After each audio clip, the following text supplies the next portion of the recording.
Hey art nerds, today we are doing another demonstration on toned paper. Today we are using Strathmore Artagain in their Desert Rose color.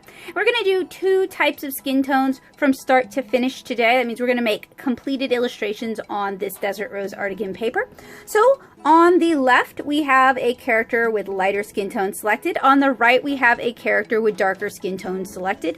And I'm going to color everything or just about everything. I may opt to leave the background uncolored, or I may add some shading to the background. We'll see when we get there. So I'm going to start with the character here on the right.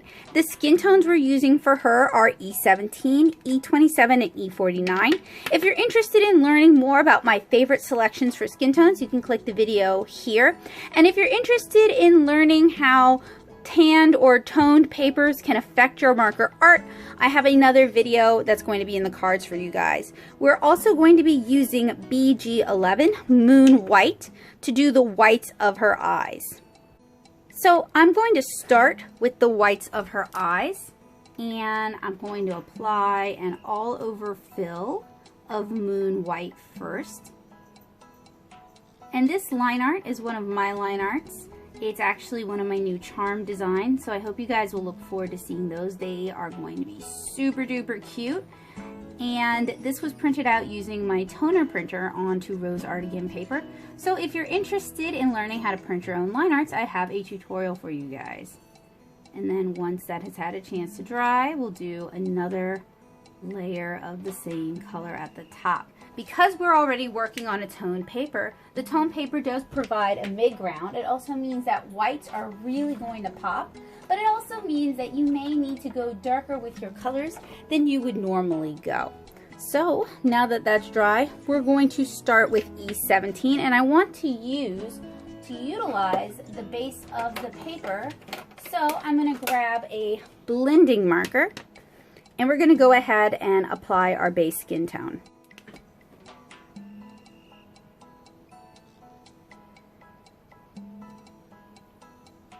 And what I'm going to do is I'm going to leave a lot of the paper still visible, and then we're going to blend back out. So if any of you guys, and if any of y'all remember when I was doing a series of Monster Girls, this is really similar to that, where we're really utilizing blending and the paper as a base to complete our illustration.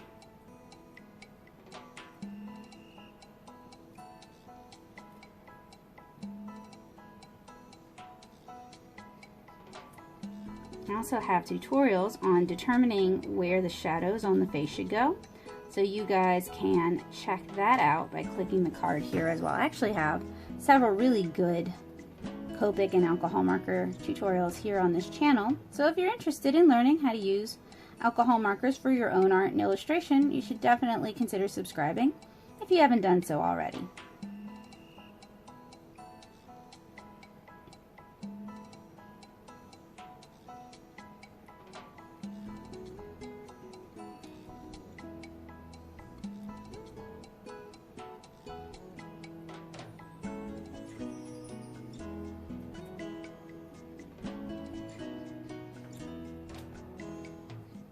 And I'm recording this tutorial for one of my alcohol marker classes that's being taught through the Nashville Area Plaza.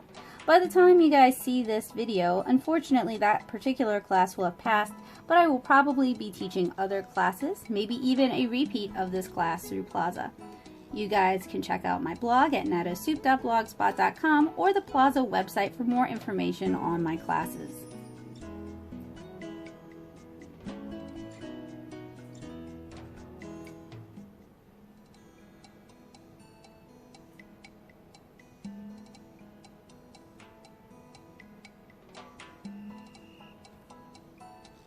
And if you're unable to take my classes because you don't live in the Nashville area, I do offer these classes to my patrons on Patreon at patreon.com/natosoup. I offer this to them first before anybody else gets it. So those tutorials I mentioned to you guys a little bit earlier in the video, my patrons have had access to those for a few months now.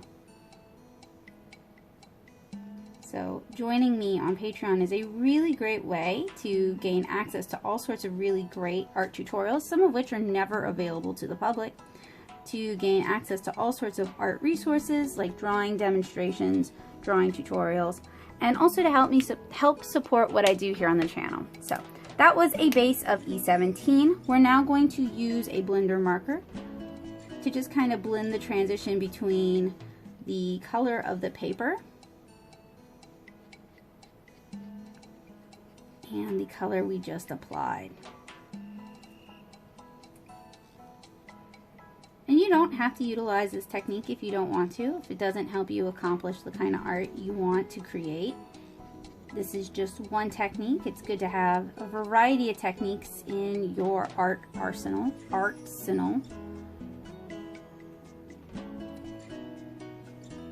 And I'm pushing the color back a little bit in some areas. So Artagain paper is not construction paper. It's an artist grade paper. It's a little bit heavier than cardstock, but you guys can still see that it's going to push the color to the back of the paper. So that is something to be aware of as you're coloring.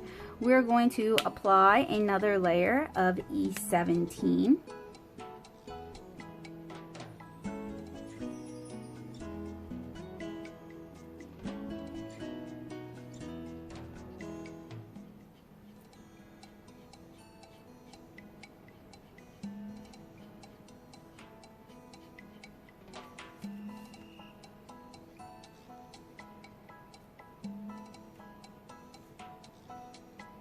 And you'll also notice that our layering of color isn't as striking as it would be on white paper. And that's because our colored paper here has already provided a mid-tone, so we don't have to build up color as much.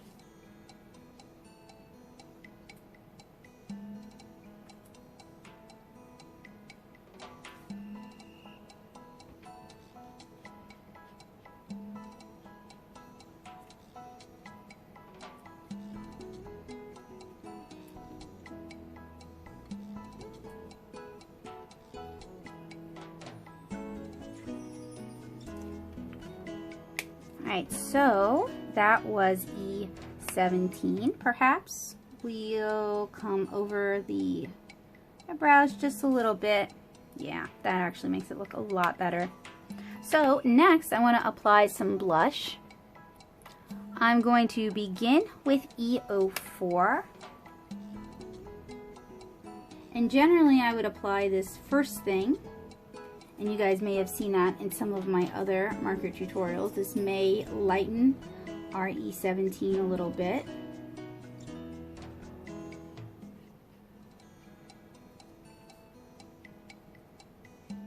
But we can always reapply the E17 in the areas where the color was substantially lightened.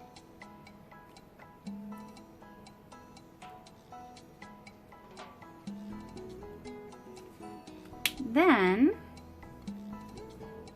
we're going to go in with our E27.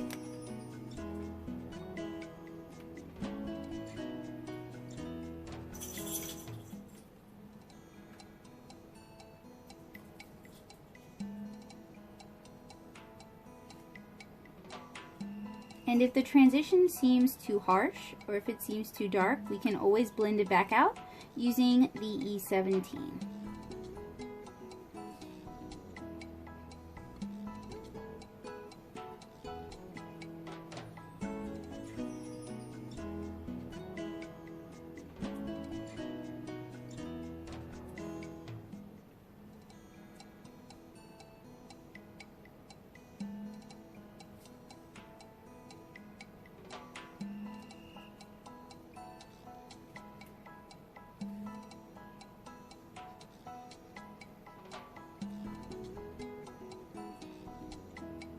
And what's nice about the Desert Rose Artagain paper is it adds a nice warm base. So when you're selecting toned or colored papers to use as a base for your drawings, you want something that's going to complement your art. As we saw in the toned paper video that I mentioned earlier, grays and blues have a real tendency to desaturate skin tones, and sometimes that's really useful. Like if you were painting a night scene, you could use a toned gray to kind of help set the stage so you don't have to apply as much color. Alright, so now we're going to blend it out just a little bit with our E17, building up layers of color.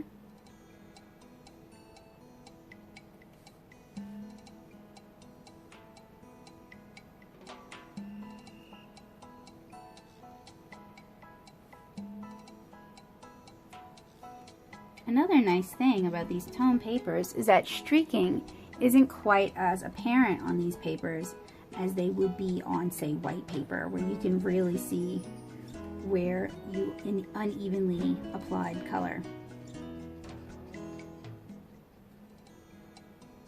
Now, on the bad sides about some of these tone papers is they can be quite porous and thirsty. They're not necessarily designed for use with alcohol markers, so you may find your markers running dry a little bit sooner than expected.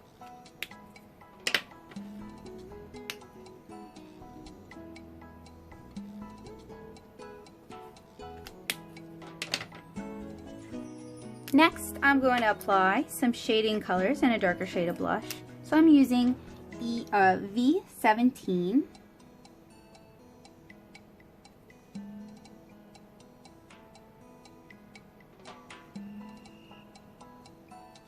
And you'll see that this really pushes the color back. It really darkens things quite a bit. So you want to be kind of judicious in where you use this. This is not a shade that would just go, you know, anywhere. But it can be really useful here under the neck where we want to apply a nice cast shadow.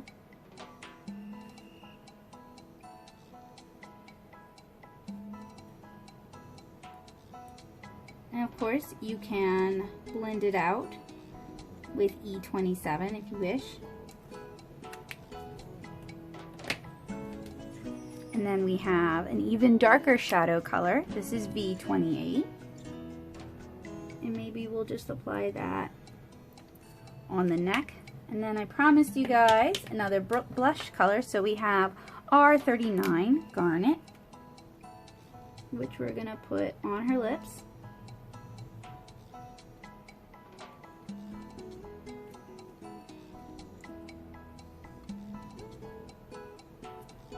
And on her cheeks. And if you find it to be a little bit too harsh, you can blend it out. So put it on the insides of her ears and underneath her neck. Sometimes I also like to do blush on the tops of the eyelids just to add a little warmth there. And generally I do like coloring the nose with a little bit of pink too. Anywhere you add blush, it's going to kind of imply blood flow.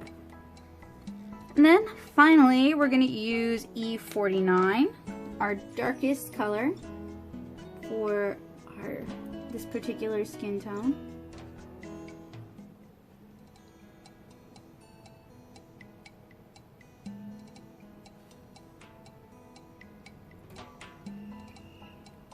And remember, this can be blended out with E27.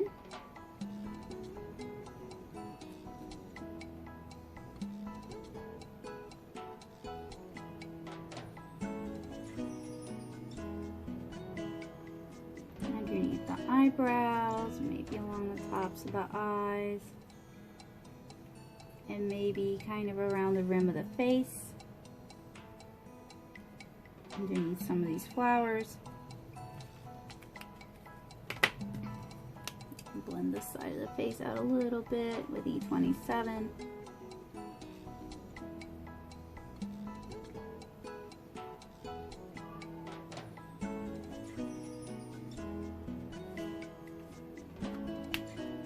Okay, so that's looking pretty good so far.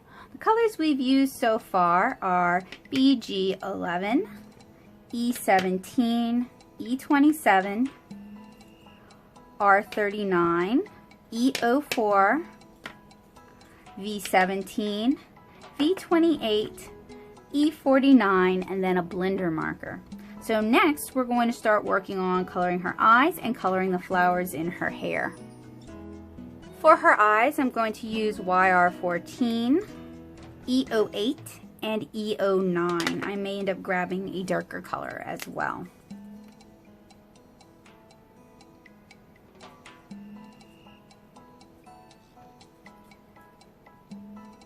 So I know this pink Artagain paper, it can feel really overwhelming. Like it's really influencing the color, but the more color you put on top of it, the more it's really just going to feel like it's toning the color and not that it's overwhelming the color. And this is going to be true for most tone papers.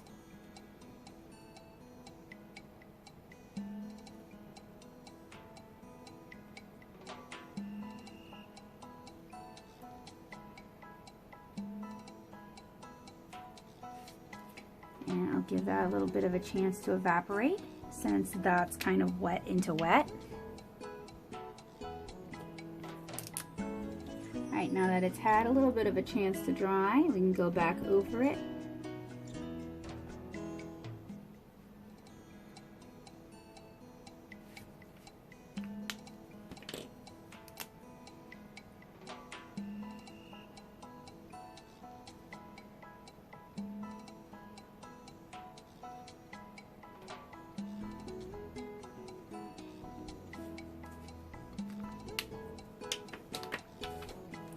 And then for the flowers, for the daisy-like flowers, I want them to appear white with a yellow center. And I'll show you guys a little further in how we're going to really make it look white. But I've selected Y19 and BG11. So we're going to start with the BG11 and we're going to color in mostly the shadows on these daisy-like flowers.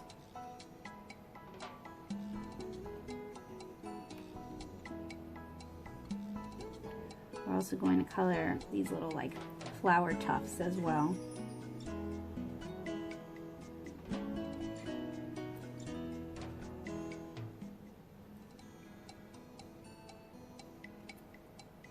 Now you can also use colored cardstocks for these sort of techniques, but you don't want to use something that's too dark because alcohol markers are a transparent medium. They're just going to apply color on top of the paper. They're not actually going to like deposit a significant amount of color onto the paper. So if you're working with something that's too dark, your markers aren't going to show up at all.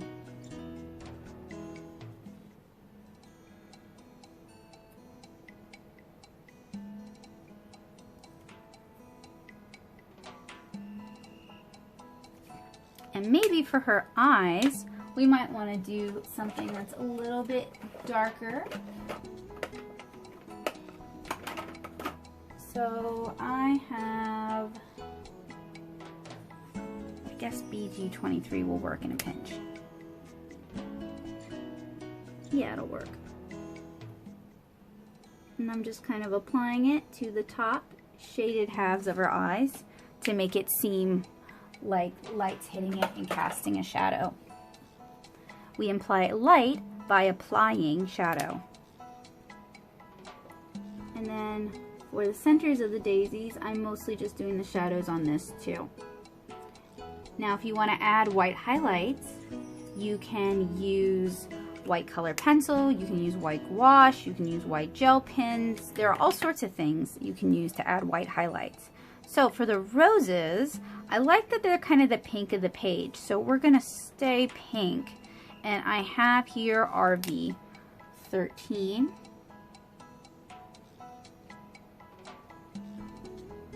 Something else to consider about working with toned and colored papers is your color is often going to go down a little bit darker than what it's going to dry. So don't take the wet color to be the final color. And this is also why it's really important to generally swatch your colors.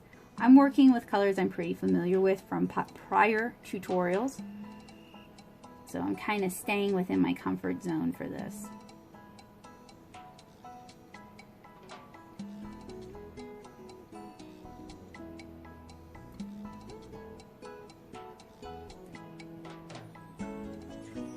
And you guys might have also noticed that I'm using Copic Copic markers for the majority of these tutorials. That's really because that's what I'm teaching in the class, but feel free to work with whatever you like and whatever you're comfortable with. If you're looking for some alcohol marker recommendations, I've got them here on this channel, and I'm always happy to answer any questions you guys might have during my Friday night Power Hour art streams. So right now I'm just kind of applying this pink to the center of the flowers. Usually this would be a pretty light pink, but because we're applying it on top of a toned surface, it adds color. I think it might be going a little bit dry.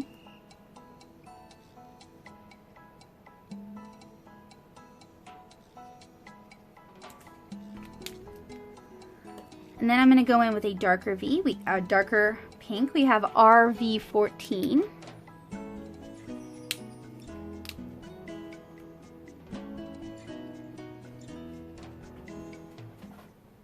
And again, I'm just using this to kind of fill in some of the shadow.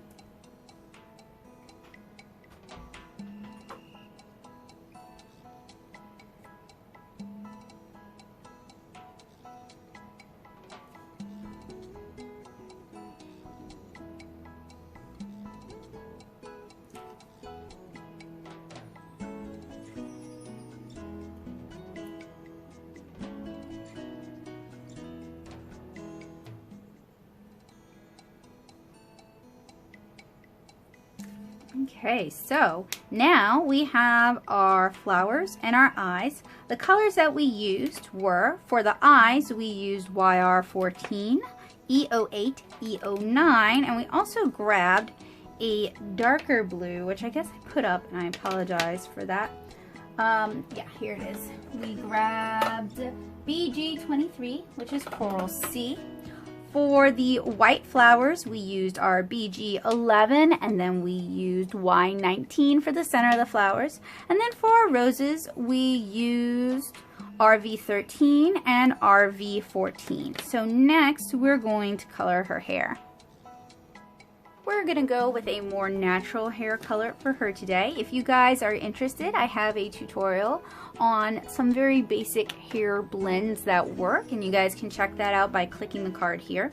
So for the triad I would normally use for her hair, I would normally start with E70, but the pink of the paper already kind of provides that base tone, so I can actually start with E49 and then go into W9 instead. Before I do that, I'm just going to add another layer to her eyes now that they've had kind of a chance to dry.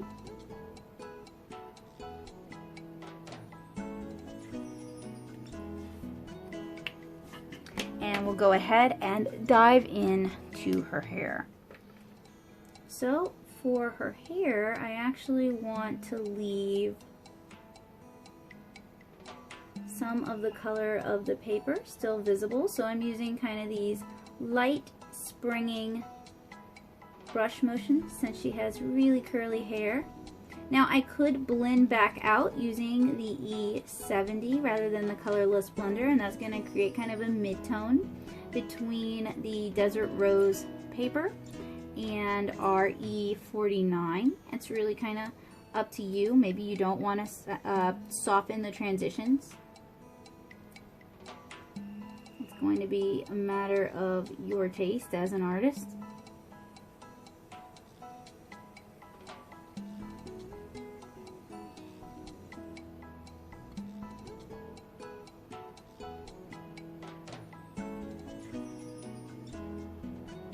I'm just going to use the same motion to fill in all of her hair.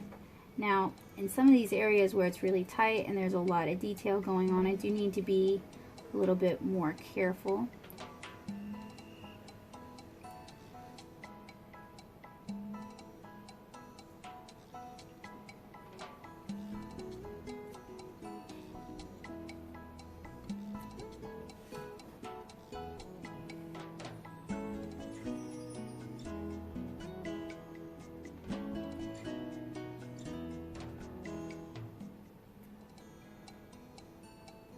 And hopefully you guys are kind of starting to see the pink of the paper kind of recess a little bit. It's not as overwhelming.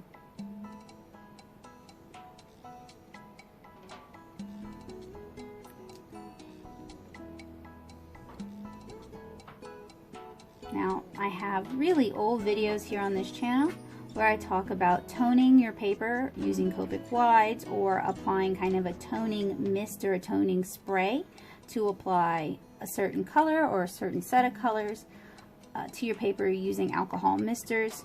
You guys can check those tutorials out as well.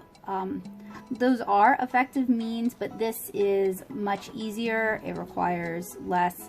When you're using like Copic wides, you need a few of them in order for it to really work the best. So using a pre-toned paper actually makes it very easy, and you don't need to own as many markers. And buying a pack of paper is sometimes cheaper than buying a bunch of papers. So this is kind of a good alternative to that. And toned paper works with all kinds of media. Strathmore makes a mixed media tone tan, tone gray, and tone blue paper, and you guys are going to see me work with that a little bit in the future.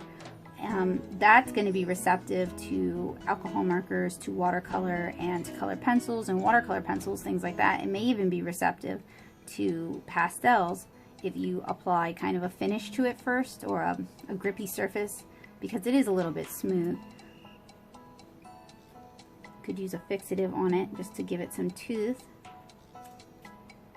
So this isn't just limited to marker techniques. This is just kind of a good art technique to be aware of in general.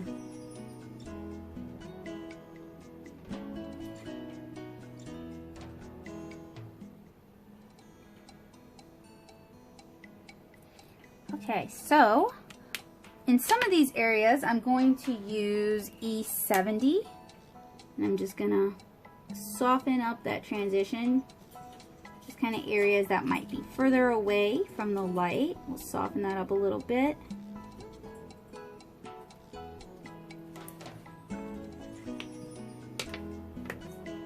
And then we'll apply our layer of W9.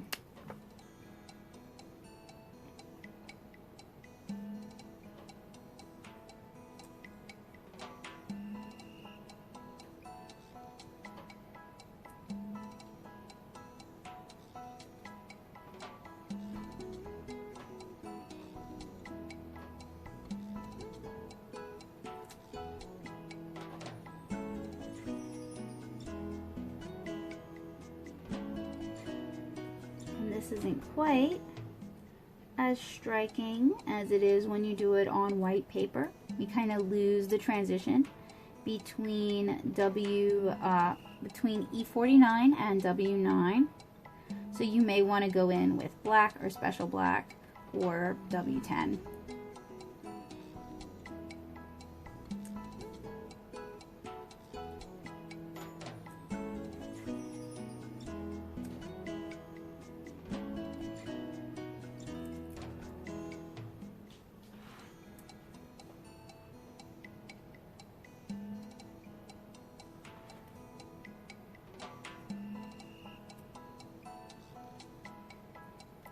In fact, that's what I'm going to do.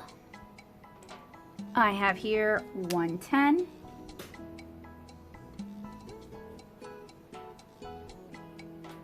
I'm just going to use this to kind of add in some more low lights. For hair this dark, you may also want to use your inking pen to just kind of go back in and add some shadows as well.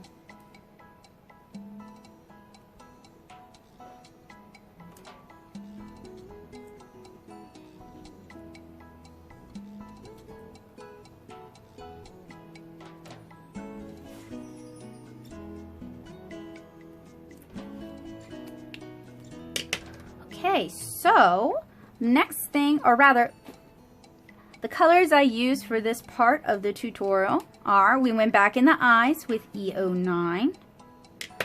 We applied a base of E49, leaving some of the desert rose of the paper to shine through. We blended that out a bit with E70. We went in with W9, and then we went in with 110 Special Black.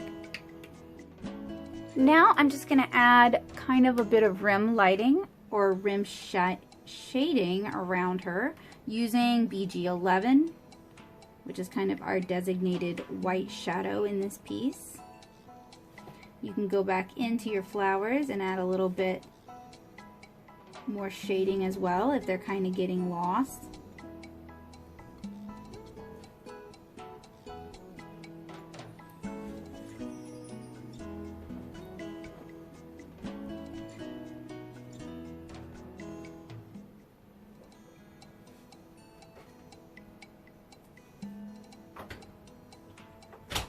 And I like to do this because it kind of helps solidify the figure on the paper. It makes it seem like she's existing on the paper, not just floating above the paper. So this is a technique you guys will see me use pretty frequently.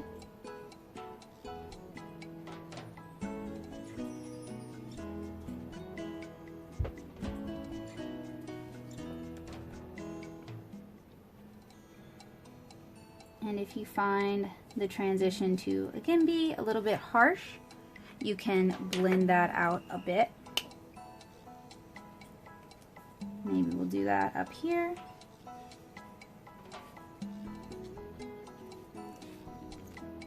Okay, so we used BG11 just to kind of add a bit of a halo around her. Next, we're going to start using white and opaque white additives to start adding white highlights to this piece.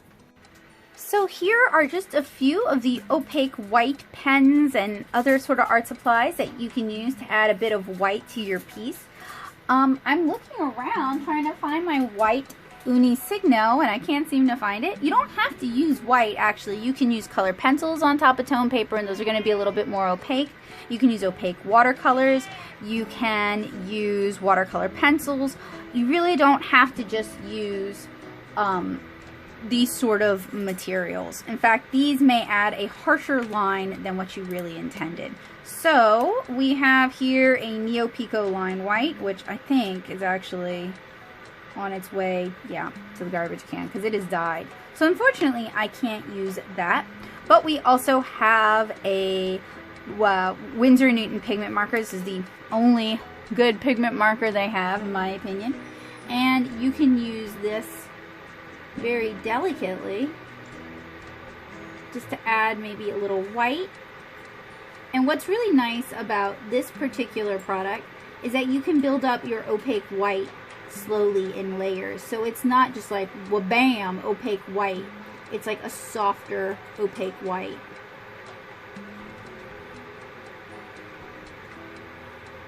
So you might want to use it at the base of the eyes. And I'm using the chisel nib because I find it gets the best pigment flow. The bullet nib on this marker doesn't really get much ink. Even like this, you're not really seeing much color. It will dry though slightly more opaque than it went down. But again, what's nice about this is you can use it to build up your white. I also like using this in the background to kind of build up that opaque white we were talking about.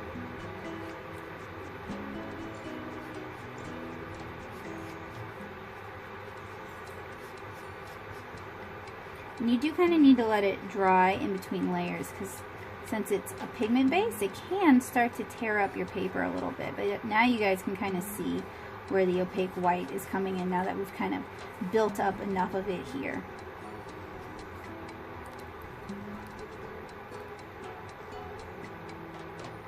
And I love using this in like a tone tan sketchbook where it can really become an integral part of the piece. So I think, or I hope, it's starting to make sense how we're using the paper color as our midground instead of our highlight. And then we're using additive color now to introduce further highlights. So that is the Winsor & Newton white blender. I also have a Pitt white India ink pen. This one puts down a much more opaque white, so that's why I like using, you can kind of use them back and forth, that's why I kind of like using the blender marker first.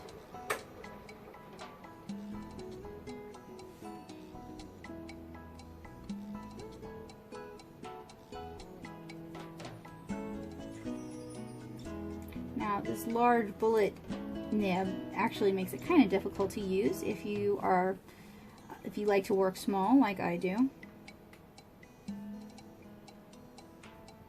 So definitely does require a more steady hand.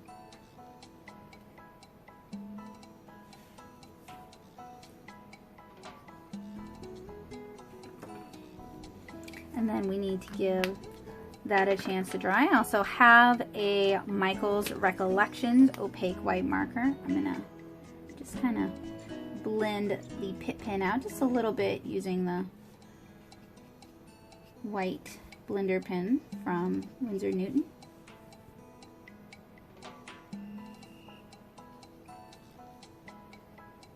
Now the downside with these is once it's on the paper, it's on the paper. You're kind of stuck with what you got.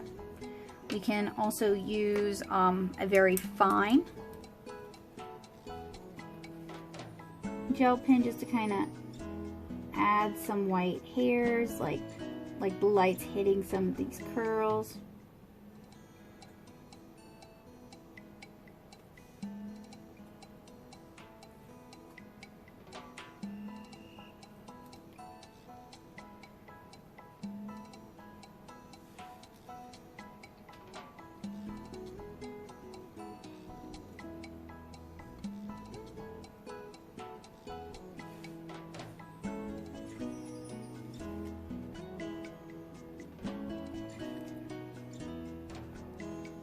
So, you guys hopefully can kind of see how using a toned paper as sort of like your middle ground substrate, how that can really add a lot of life and vibrancy to your marker art.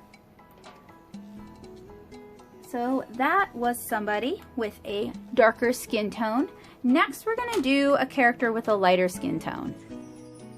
So the colors we're going to use for this part of the tutorial are R01, E11, E13, a blender marker, and then we're going to use R02, RV13, and BV01 for blush and shadow. So let's go ahead and start with our R01, which is sort of it's called pinkish vanilla, so it's like a very, very pink influenced sort of skin tone.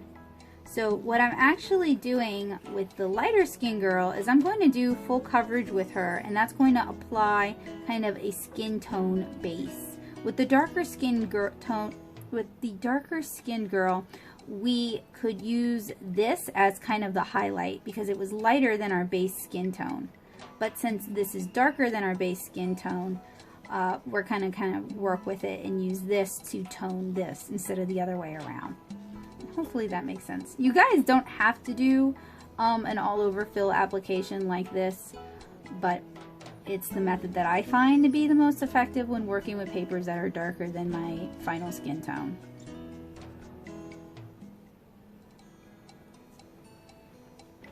Now this isn't going to lighten the paper, it's actually going, every layer we add is going to make the paper darker.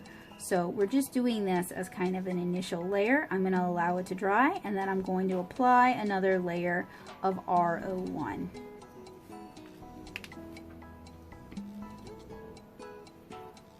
Okay, so that has dried. Now we're going to apply our first real layer of shading and skin tone. So I'm kind of doing the domino mask around her eyes. And I talk about that more in depth in the videos where I discuss lighting and shading the face. So if you're not really sure what I'm talking about, I highly recommend you guys check those videos out. This is also one of my new charm designs. I'm really, really excited about her because she's designed to have like a matching partner who's not shown in this video, so maybe we'll have a reveal.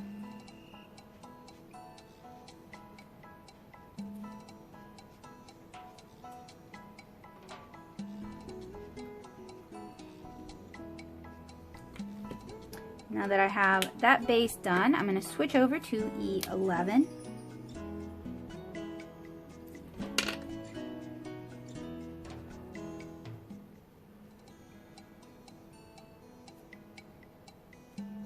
So you can still do lighter colors. You just need to think about how you would lighten the color of the paper. Alcohol markers are not going to be a way to lighten the color of the paper. Alcohol markers are going to be a way to tone, influence the color of the paper, and maybe set the stage for your lighter colors, but they're not going to be a way to lighten your paper. So that's why the approaches for how we would do a darker skin tone person and how we would do a lighter skin tone person are different.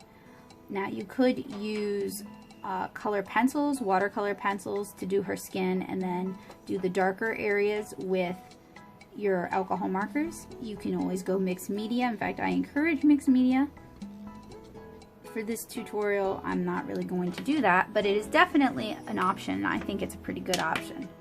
All right, so I'm going to let that dry as well. And we're going to move in with our blush. So we're going to start with R02, which is one of my favorite blush colors. And this is all so light that I don't really need to do much blending out.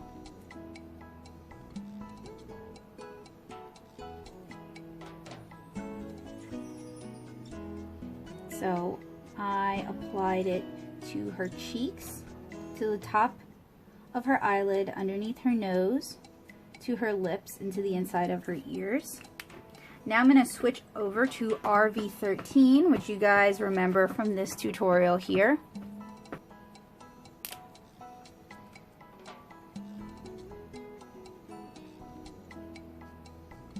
And this is a much pinker pink, so I may be making a mistake, but I wanted something that would show up on this kind of toned paper.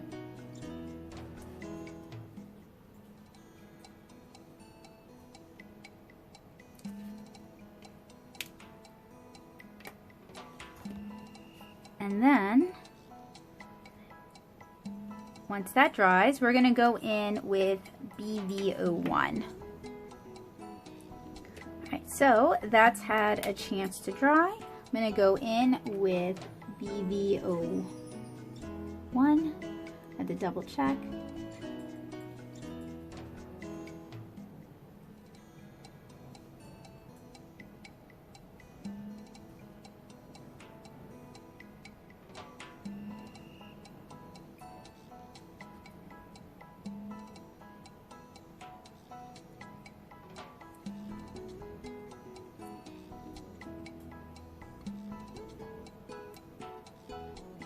As you can see, this is greatly desaturating not only the skin tone, but the color on the paper.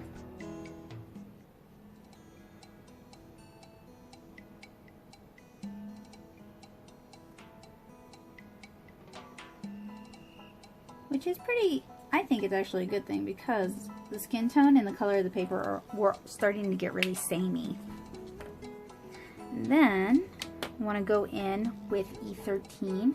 Now, for lighter skin tones on these sort of darker tone papers, you may need to go a lot darker than you would normally go with the skin tone, because you're not coloring on white paper, which is kind of illuminating. You're coloring on a darker paper. So in order to get the contrast that you're looking for, you may have to go a lot darker than you would normally go.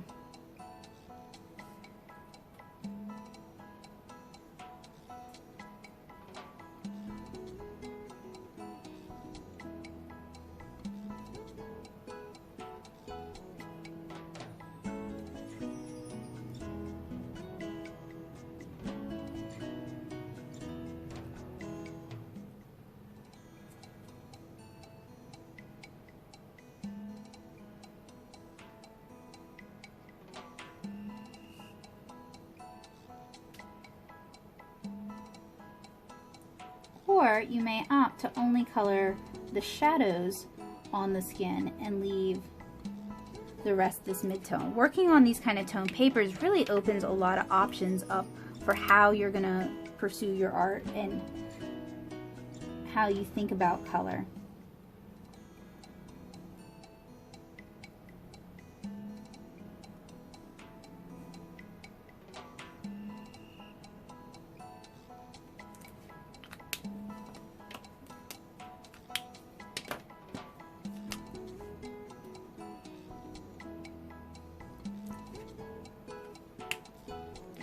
And then I actually want to go in with something a little bit darker than BV01.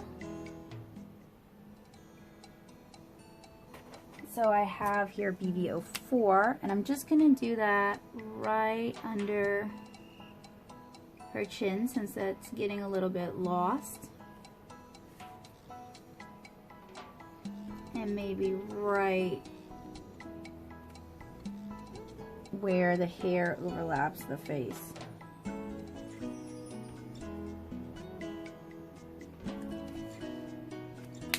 Okay, so the colors we used to do her skin today were R01, E11, E13 as our basic skin tones. We used R02 and RV13 for blush. Then we used BV01 and BV04 for shadow. So I'm going to color the flowers in her hair first because I haven't decided what hair color to give her yet. So we're going to do the same technique we did over here with the white and yellow flowers, and that's going to kind of hopefully help tie these pieces together a little bit. So I'm using BG11 to color the shadows on the whites of these flowers.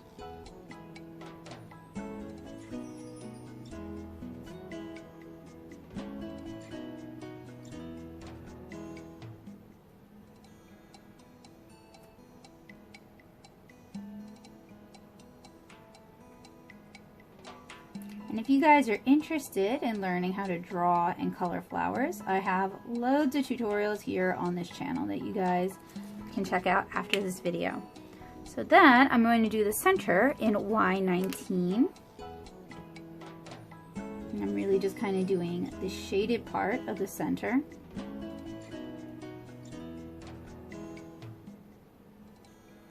I'm also going to do the leaves on the sunflower in her hair.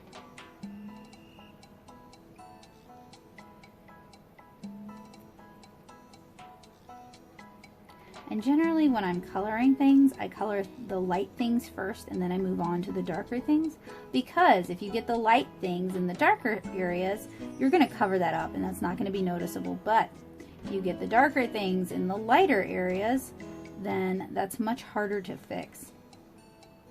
I also find that if I do darker areas and then I use lighter colors, that kind of brings that darker color into the lighter area through smearing and bleeding. So I find this is a more controlled way for me to apply color.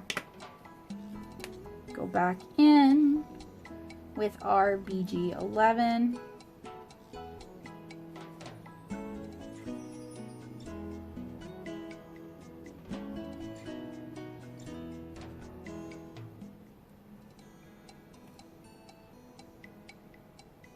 You know, every day I work on one of these tutorials, or several of these tutorials, I end up buying myself a coffee as a little bit of treat. So if you like what I do, you can always buy me a coffee and I'll have a link to that in the description below.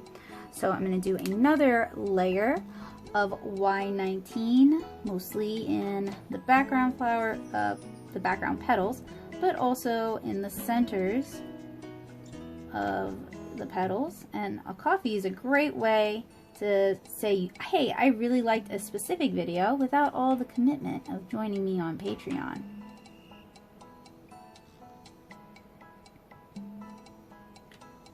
Of course, subscribing and regularly watching and commenting is the best way to help of all. Then we're going to take Y38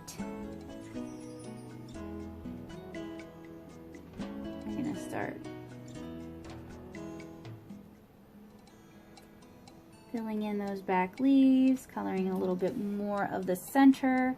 Since we are already working on a dark paper and this is a light color, I may end up needing to grab kind of a yellow ochre to get the shading I want, but we are getting really nice, brilliant color saturation, so it is really pretty. All right, so I grabbed Y26. And that's going to work well to kind of just desaturate some of the petals a little bit without them losing that like beautiful golden color.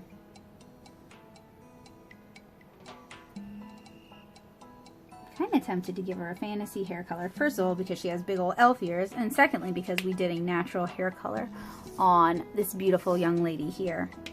So maybe a light blue could be fun, something like that. And that'll really kind of stay, or maybe even a purple would be good.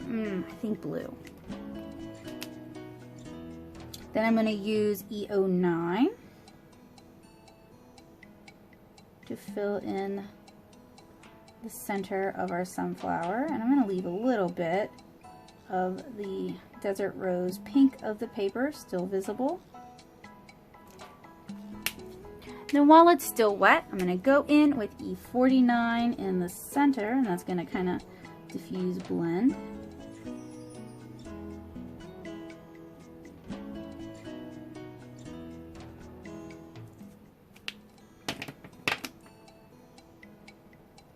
It's a little bit weird for you guys that I'm not doing Kara today, that neither of these girls are even from 7-inch Kara. If you find yourself missing Kara in today's tutorial, you can head on over to 7inchkara.com or 7inchkara.tumblr.com and read the comic for free. So we were talking about blue for her hair. I think I want to do maybe 3 layers of blue. We'll see how well this turns out. Petroleum blue is not the blue I wanted. I wanted a warmer blue. Let's see if I can get myself a warmer blue. Alright, I've got my blues selected, but I'm going to go back in with E49 just to the center of the sunflower. So, the colors we've used on the flowers so far are BG11. We've also used Y19 and Y38, as well as E09 and E49. So, next, we're going to use B000, B02 and B24 for her hair. And just like I did with her skin, I'm going to tone the majority of her hair with our lightest blue, B000.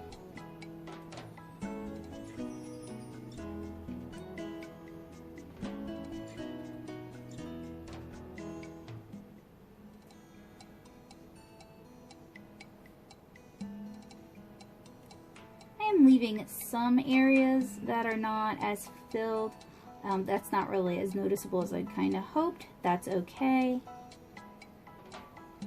We can always go back in with our white additives and add some white highlights. Maybe B was not the best choice because that's going to blend in with the whites of the flowers, but we've committed. Maybe we'll just work towards much darker blue. I was thinking kind of a mid-tone blue. But a lot of art is just kind of assessing what you have and what you've done and where you're going, and then tweaking it until it looks right. So, I've talked about the ugly phase in a few of my blog posts over at natosoup.blogspot.com, and I've also talked about it, I think, a couple times here on the channel. But basically, the ugly phase, and this isn't even ugly, but you know, the ugly phase is when you hit a point where you put a lot of work into the piece and it's just not looking the way you envisioned it in your imagination, and you kind of want to quit, or you definitely want to quit, or you want to do something drastic, like if it's watercolor, you want to run it under the faucet and rinse everything off and start all over again. And a really good thing to do when you hit the ugly phase is to keep pushing, or take a break, come back to it, and then keep pushing. And the reason that's a good thing to do is because it's going to do either one of two things. You are either going to ruin the piece and you'll have learned a lot, or you will fly with the piece and it'll end up beautiful and you will have learned a lot. But either way, you will have learned a lot. And learning, even failure, beats giving up. And I know here on YouTube, we don't necessarily show a lot of failures. We don't necessarily show a lot of our mistakes, unless it's funny, unless we can make money from it, and then maybe we'll show it. But we're not really good about sharing our mistakes. And I think that creates a lot of pressure for the people who are watching, and it sets a negative example. So I'm going to use BO2 next. Now that we've kind of toned her hair, I'm going to apply much more of this so that we can start separating her hair from the flowers. And I'm kind of following, I want to say, the grain of the hair. I hope you guys know what I mean. I'm following the direction of the hair. And she's got short, fluffy, curly hair, kind of like my own short, curly, fluffy hair.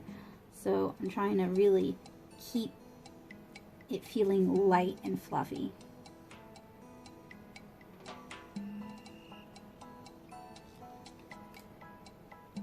And making mistakes, learning from your mistakes, learning how to solve your mistakes, that's all a really important part of improving as an artist, improving as somebody who enjoys making art, taking risks and doing things that aren't always safe or you don't know how it's going to turn out.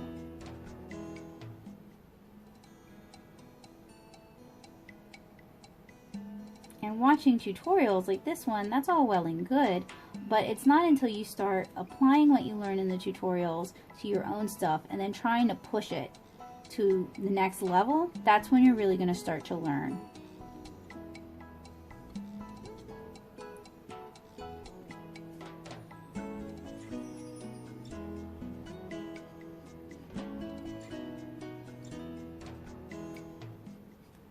And believe me, I make so many mistakes. Maybe with my art, I often stay in the safe zone, which is a mistake in and of itself, but I make all kinds of other mistakes related to my career. So I'm always trying new things and learning new things and burning myself on the stove, but that's kind of the only way some of us will ever learn that it's hot.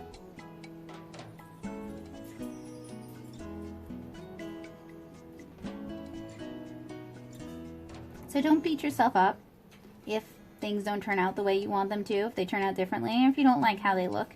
Challenge yourself to either figure out what you did wrong so that you can learn from it, or challenge yourself to salvage it, to take some time away from the piece, come back with fresh eyes, and figure out what would it take to make it look good. Maybe not what you had in mind the first time you did it, but to make it look good. And sometimes when you take the time away from the piece, so we're going to go in and do another layer with BO2. Sometimes when you take the time away from the piece, you come back and you like it because all the hype you'd built up in your head has left. You've already kind of accepted that maybe this piece is a failure, and then you can kind of look at it with fresh eyes and maybe see it for what it has going for it.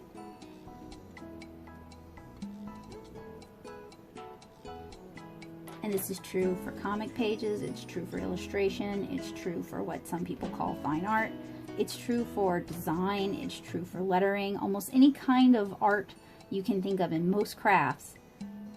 It's going to be true for all of those things. So it's a really valuable skill. It's going to save you a lot of frustration if you're able to do it, because it means you don't have to redo every single thing.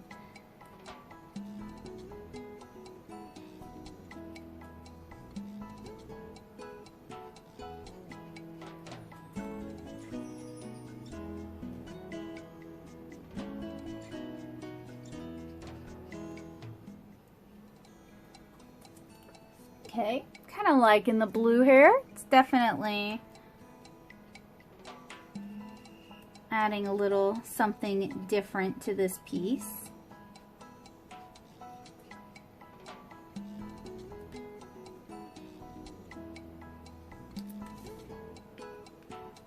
Then, finally, I have BO4. It's not quite the color I'd hoped it would be. It's not quite a good intermediary between BO2 and what we're using. But you know what? We're going to work with it. We're going to make it work. All that big talk about making mistakes and learning to sink or swim and how to fly and how to self-evaluate. We're gonna do it right now. I mean, mistakes don't have to be huge, walloping, glaring things. Mistakes can just be, you know, small disappointments. Maybe the wrong color. Maybe your Copic drips on the paper.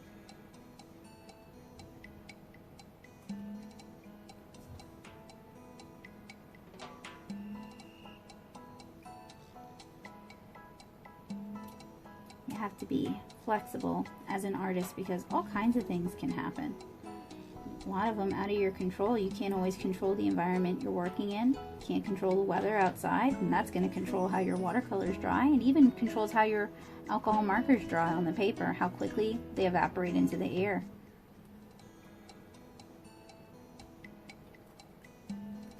Okay, this isn't the worst. It's not so bad. It works well with the pink of the paper too. So see, sometimes even if you think something's a mistake, just kind of rolling with it and seeing how you like it, you can surprise yourself. And that's, I think, a really important skill that I'm not sure if it's being taught.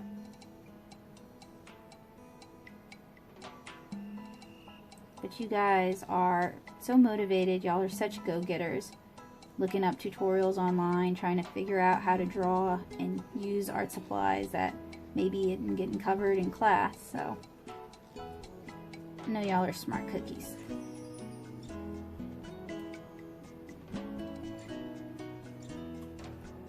And if you're watching this and you're still in school and you're like, well, we're not allowed to use Copics in school. You know, you guys can take other classes in your community.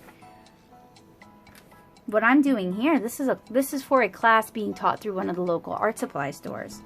Okay, so now I want to do leaves. And I want to do the leaves, I think I'm going to grab one more color. I'm grabbing G00. So for her hair, we used B000, B02, and B24. For the leaves, we're going to use G00, G05, and G16. So we're going to start with our lightest color.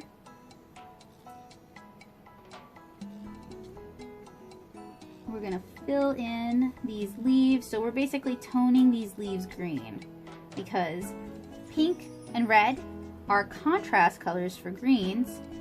So the greens are really going to pop. If we'd given her green hair, she'd have looked like a peppermint, but she would have really I'm sorry, a spearmint, but she would have really popped from the page.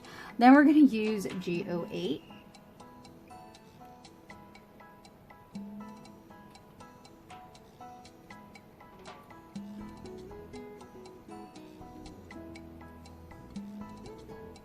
I'm doing that while our alcohol is still wet. And then got this last one over here. And doing it while it's still wet, you're going to get kind of more of a blended transition. You can blend it more by using your past color. So G00 and kind of blending it out. And by the way, using tone papers, it's not just for coloring people. You can use tone papers to color animals, vehicles, environments. Like, just because I'm showing you guys with people, don't let that limit you. So once that is dried, we're going to go in with G05.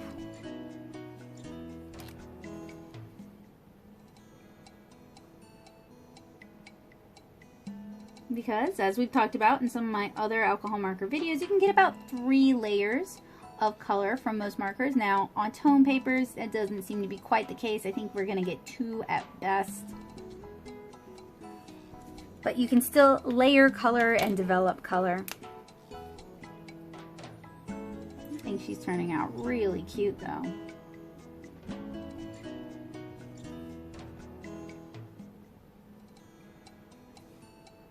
And then I'm going in with G16. Adding another layer of color here. And if you only have a few alcohol markers, you can add shading. You can add additional layer of color with color pencils, with watercolor. I have tutorials here on this channel on how to do that as well. So I'm going back into her hair with the B24, since this has had a chance to evaporate and it's willing to accept a little bit more color. And I'm just adding a little bit more shadow to her hair. Just kind of developing the color that we had and making kind of this B24 seem like it was more of an intentional choice. That's the other thing about mistakes. If you can pass them off in art, if you can pass mistakes off as being what you wanted all along, aka happy little accidents, then you have, it's not a mistake anymore. You have succeeded. That's another big part of art, is like being able to make your mistakes seem intentional and deliberate.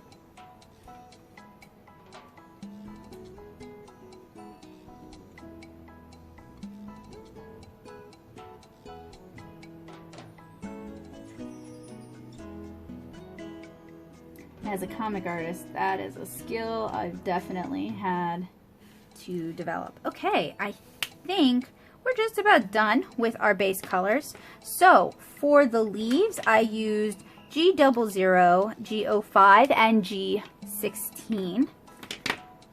We're gonna go in with a little bit of Y26 and just add another layer of shading to the sunflower. Maybe add another layer of shading to the leaves. All right, yeah, looking pretty cute. All right, so now we're gonna grab our opaque white materials again.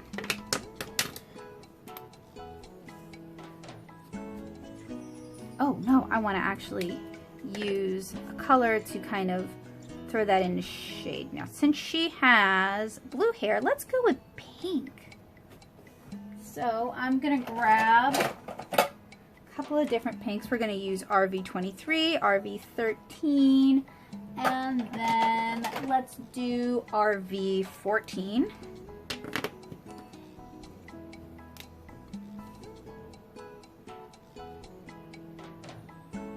And we're starting with our RV23.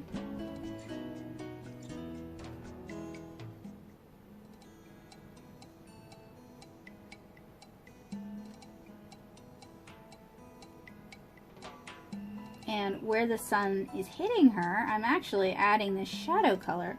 And what that's going to do is it's going to make our lighter colors really seem to pop more, especially when we start adding in those white highlights.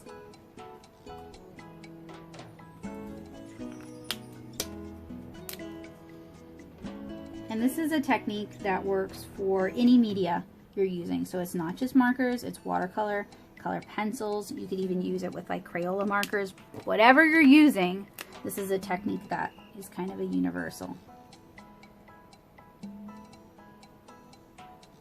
So I've been working kind of wet into wet because I really want that nice, smooth blend.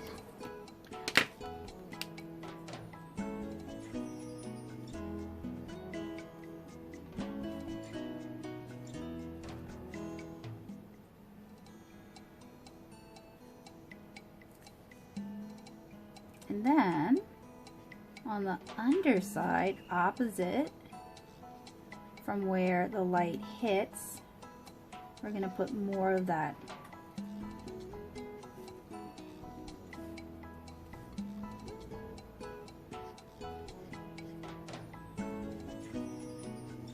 Sounds like it's raining outside. One of my favorite things to do on a rainy day is not watercolor. That's my least favorite thing to do on a rainy day because that takes forever to dry. But I really like using alcohol markers on rainy days because they have such bright, sunny colors, or you can get such bright, sunny colors. It's a really nice way to just kind of forget how gloomy it is outside and to work with some really pretty colors. I also like alcohol markers in winter because, for the same reason, really bright, sunny colors. It's like a bit of spring, even when there's snow out. Okay, so she's looking, I think she's looking really cute. I'm going to use a little bit of our blender marker just to soften the transition here and there. And you guys see what I mean about colors looking darker than they are until they dry.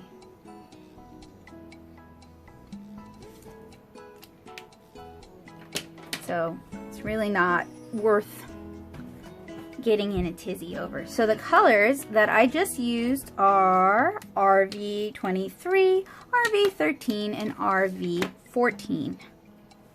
So you guys can kind of see also what I mean about it being a thing that you got to kind of practice.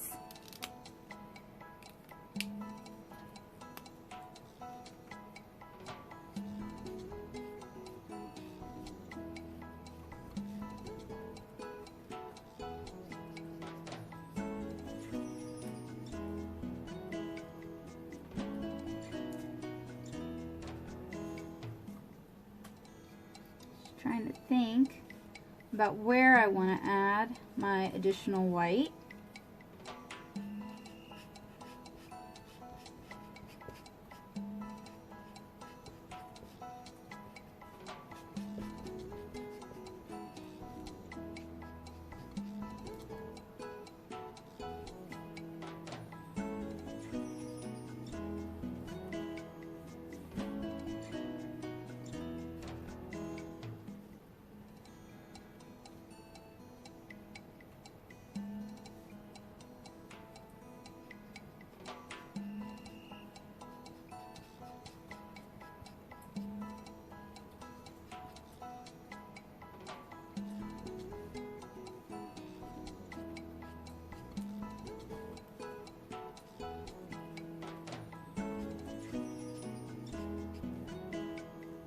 Probably did two different curly hair people today.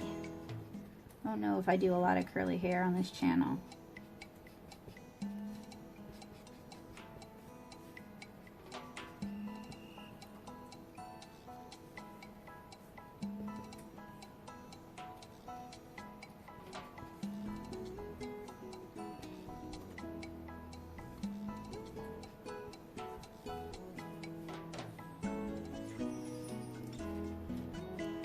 Okay, so then let's actually use the Recollections opaque white marker since we use the big pit pin one. This one is actually a little bit of a finer tip.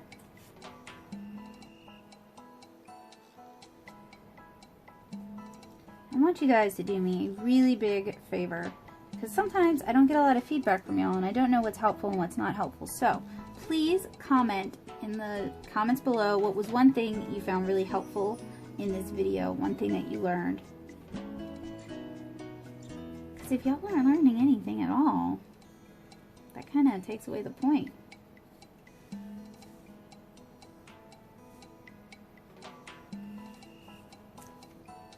And sometimes we learn things without even realizing that we've learned something new. That happens to me all the time. You walk away and you realize that maybe you were inspired, or you start doing something a certain way and you don't really know where it came from. That's because you were watching somebody and maybe you were a little bit inspired by them. But I'm one of those people who really thrive off of feedback, so if you guys can tell me something you learned today, that would be huge for me. That would really make my day a lot nicer.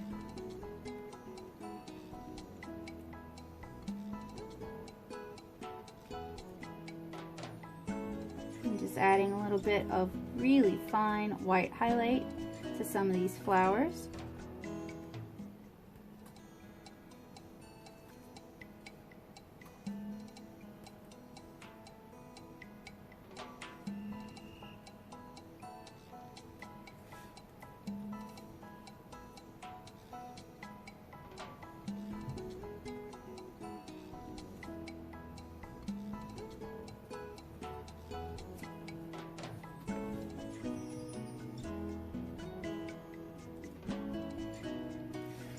I think she's really pretty. I think we're done.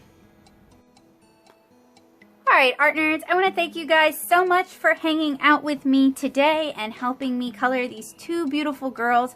I hope this video was helpful, useful, and informative for you guys. I hope that maybe you learned something, and I hope you will comment down below with what you learned today.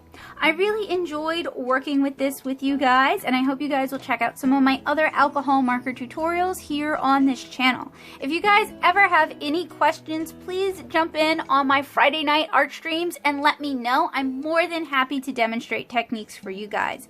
If you live in the Nashville area and you'd like to come learn in person, you can either take my Making Comics and Intermediate Making Comics classes through Nashville Community Ed. Those are going to be running this fall.